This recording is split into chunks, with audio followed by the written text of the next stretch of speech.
Bueno, vamos a hablar de Dalí, que es lindo tema, ¿no? Que se anima a sentarse en el suelo, se puede sentar acá. ¿Sí? ¿Se animan? Vamos a hablar de la locura, de los genios, un tema que se está hablando tanto y se está investigando tanto, ¿no? Las universidades dicen sí, el tema de la locura es condición para la genialidad, sobre todo los artistas. Por eso, bueno, con un tema tan interesante la convocamos a Hilda, que tiene una extensa trayectoria. Yo me tuve que anotar porque si no, no me acuerdo, y la corté. Pero bueno, les quiero contar que la licenciada Hilda Katz es psicóloga de la Universidad de Buenos Aires, miembro titular en función didáctica de la Asociación Psicoanalítica Argentina y de la Asociación Psicoanalítica Internacional, profesora invitada de la Universidad de Buenos Aires, profesora invitada de la Universidad de Ciencias Sociales y Empresariales, profesora de seminarios de la Asociación Psicoanalítica Argentina, es columnista también, que es colega mía, columnista de Radio Universidad de Belgrano, especialista en psicoanálisis de niños y autismo y psicosis infantil, especialista en estudios sobre la creatividad desde la experimentación artística y desde el psicoanálisis aplicado al arte, escritora y artista plástica de amplia trayectoria, la conocemos, tenemos sus obras aquí en Imperial y afortunadamente con obras en Argentina y obras también en muchos otros países. Así que Hilda, es un placer para nosotros que estés acá compartiendo esta noche. Lamentamos un poco no tener más espacio, pero evidentemente es cierto que Dalí es un tema apasionante, ¿no? Desde todo punto de vista, tanto desde el punto de vista artístico como desde el punto de vista, digamos, psicoanalítico. La idea es no hacer un psicoanálisis, digamos, de un pintor, porque sabemos que eso no se puede hacer, pero sí hacer como una aproximación a la comprensión de este genio, como muy bien dijo Denise recién, ¿no? Que fue Dalí, un genio de su tiempo, un genio de su época. Algunos autores dicen que genio es aquel que está en el lugar adecuado, en el momento adecuado, digamos, y en el tiempo adecuado a las necesidades de su época. Y puede decirse que eso fue Dalí. Desde toda su trayectoria abrió de alguna forma el arte a distintas formas de expresión y también lo llevó a la calle, y también lo llevó a la publicidad, y también hizo un arte comestible y un arte publicitario, es decir, hizo joyas, no es como que no se expresó de una forma que hasta ese momento los artistas no lo hacían, y de alguna forma estaban como en una élite con que esto era arte o lo otro no era arte.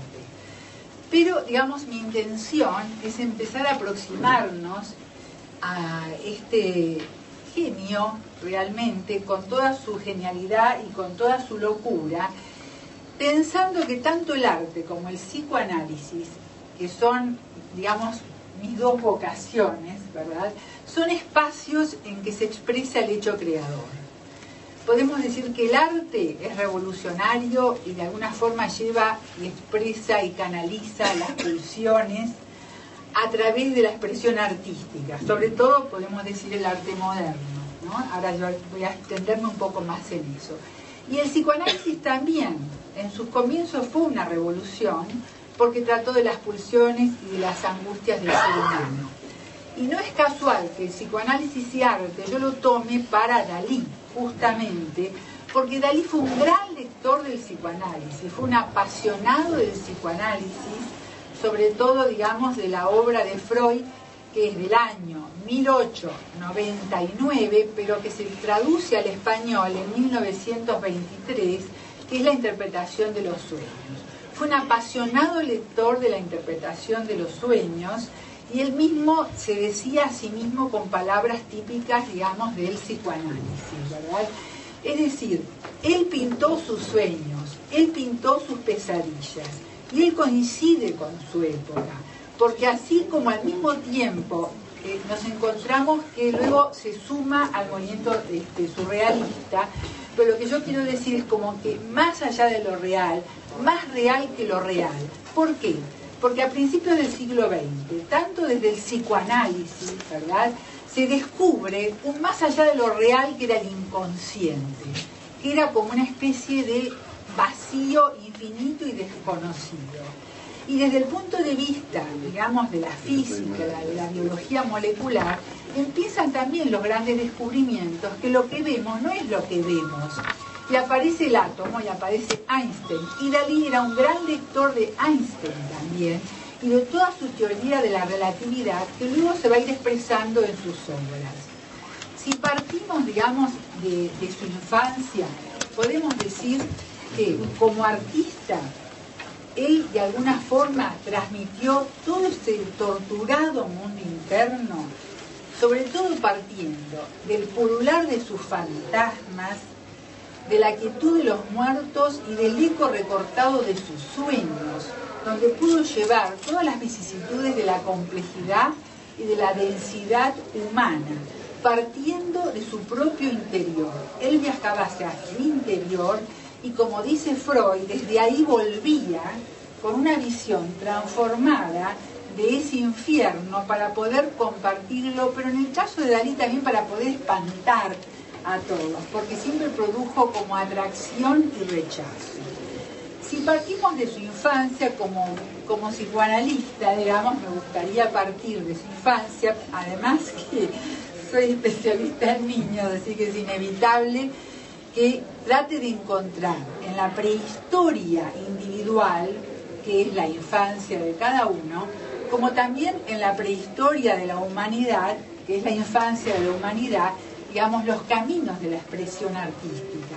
O sea, desde las cuevas de Altamira, que sería la infancia de la humanidad, y partiendo a la infancia, la prehistoria individual, y en este caso a Dalí, que realmente es algo así como una enciclopedia para el psicoanálisis.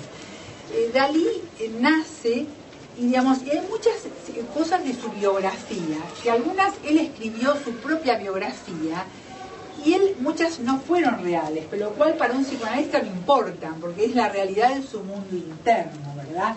Él decía que él fantaseaba muchísimo, y que las fantasías eran como las joyas, que las joyas de fantasía brillan y lucen más que las verdaderas, y que él pensaba que sus ensueños y sus fantasías también brillaban más. Entonces, si vamos a su infancia, nace en un típico, es decir, nace barroco, como se dice, ¿no? En un hogar provincial, en Figueras, es hijo de un notario muy renombrado y muy querido en la ciudad, y, digamos, de una madre muy devota hacia él, pero nace después de un hermano muerto. Entonces, digamos, muerto porque él dice que su hermano murió cuando tenía 7 años. Los biógrafos dicen que no, que era muy pequeño, o sea que no hay así mucho acuerdo. Pero lo importante es que cuando él, digamos, nace, le ponen el nombre del hermano muerto y también su ropa, es decir, como que pasa a ocupar ese lugar. Y entonces él dice, mi hermano, le hace todo como una fantasía respecto al hermano, era un genio, y se tenía esa mirada con ese velo melancólico propio de una inteligencia abrumadora. Dice, yo no nací tan inteligente como él, pero yo nací con una inteligencia que todo lo refleja, así es como él se define. Y evidentemente, desde una mirada psicoanalítica, él nace y se encuentra con ¿qué? Se encuentra con una madre deprimida, como lógicamente tiene que estar una madre a quien se le ha muerto un hijo. Se encuentra, él mismo lo dice también, ¿verdad? Que con unos padres que estaban muy deprimidos, muy desesperanzados, y entonces él, ¿qué tiene que hacer? Desde una mirada psicoanalítica, los tiene que alegrar. Entonces, ¿en qué se transforma Dalí? En un payaso, porque ustedes vieron que a lo largo de toda su vida, él hizo un poco ese papel, digamos, de payaso, de ser inesperado, y como sucede siempre con los hijos de mamás deprimidas, que tienen que hacer cosas, como dicen las abuelas, para llamar travesuras, o hacen diabluras, o hacen cosas, cualquier cosa viene bien, y resulta que él cuenta que fue un niño mimado, terriblemente mimado, y que entonces en una fiesta de Reyes Magos, algo así, le regalan un traje de rey con un borde de tipo de armiño y con una corona que no se la saca nunca. Creo que hasta el día de su muerte nunca se sacó esa corona que le regalaron, donde él se sentía un rey. Pero había un solo lugar donde él no podía entrar, que parece que era la cocina. Entonces su travesura era entrar a la cocina y comerse pedazos de carne cruda, atragantarse, porque le fascinaba todo eso comestible, que después él lo lleva a su pintura, a lo comestible, como lo vamos a ver en los cuadros, ¿no? Digamos, dentro de esas historias que él trae, dice que el padre se ve que era de una fuerte personalidad y no sabría mucho qué hacer con este niño, evidentemente, y decidió, pese, digamos, al lugar encumbrado que tenía esa familia, mandarlo a un colegio de pueblo, digamos, tipo cuando era el preescolar. Entonces él cuenta que él ahí empezó con sus ensoñaciones, porque él no se sentía para nada identificado con los chicos, y lo que más le llamaba la atención era ver niños pobres, así él lo refiere en su biografía, y cómo esos niños tenían tanta habilidad para arreglar sus cajitas de lápices, que eran de madera en esa época, ponerles clavitos, arreglar sus ropas, dice, y él no sabía ni ponerse una camisa. Él era capaz de quedarse todo un día encerrado en una pieza porque no sabía correr el pestillo y no podía entender que había criaturas que tenían tanta habilidad, de las cuales él aprendió muchísimo. Pero al mismo tiempo, él era como un personaje, porque era el único niño rico, y dice que en los recreos, según cuenta él, los chicos hacían cola para olerle la cabeza, porque era el único que le lavaban la cabeza con jabones perfumados. O sea que él era algo así como un objeto de culto, con lo cual su narcisismo, como también lo llevó a su obra, seguía creciendo evidentemente, ¿verdad? Entonces dice que de esa experiencia él empezó a ensoñar. Y entonces se entretenía muchísimo viendo el techo de ese colegio, que estaba totalmente destruido, con manchas de humedad, y él empezó a ver, digamos, imágenes y diferentes imágenes de una misma mancha, que es todo lo que él lleva después a sus cuadros, y fantasear, y empieza a soñar y ensoñar, y tener lo que él llama imágenes hipnagógicas, que son esas imágenes que uno tiene antes de dormirse. Y empieza a hacer el sueño una búsqueda apasionada. El padre se da cuenta que no aprende absolutamente nada, digamos que está siempre en la luna, es decir, estaba siempre en el techo. Entonces el padre termina, digamos, pero también en esa escuela el director les enseñaba la maravilla de la linterna mágica, que era algo que recién había aparecido, ¿no? Se ponía todo negro y aparecían imágenes. Que colabora muchísimo en su imaginación, pero el padre decide mandarlo a los hermanos maristas, como iban todos los chicos de su clase social, para que aprenda algo, digamos. Y hace una formación muy exigente. Evidentemente el padre es una figura muy importante, muy anhelada por él, porque era un padre muy severo, que seguramente le costaba mucho, como se dice, encuadrar a este niño terrible, ¿no?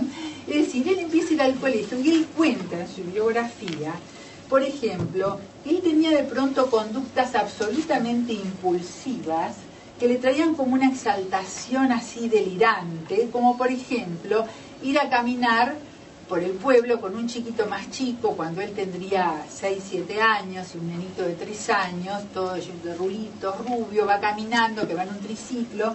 Cuando llegan a un puente que está en construcción, miró para todos lados, no había nadie, y lo tiró del puente y volvió corriendo a decir, fulanito se cayó del puente, y él se sentó y se entretuvo viendo cómo estuvieron toda la tarde trayendo jofainas llenas de sangre de este chico que se había ensangrentado la cabeza. Dice que eso le traía como una exaltación como delirante, y él se amacaba en el silloncito que la abuela había tejido todo de crochet típico de la época, observando esa escena. Al mismo tiempo, digamos, hay que tener en cuenta que este niño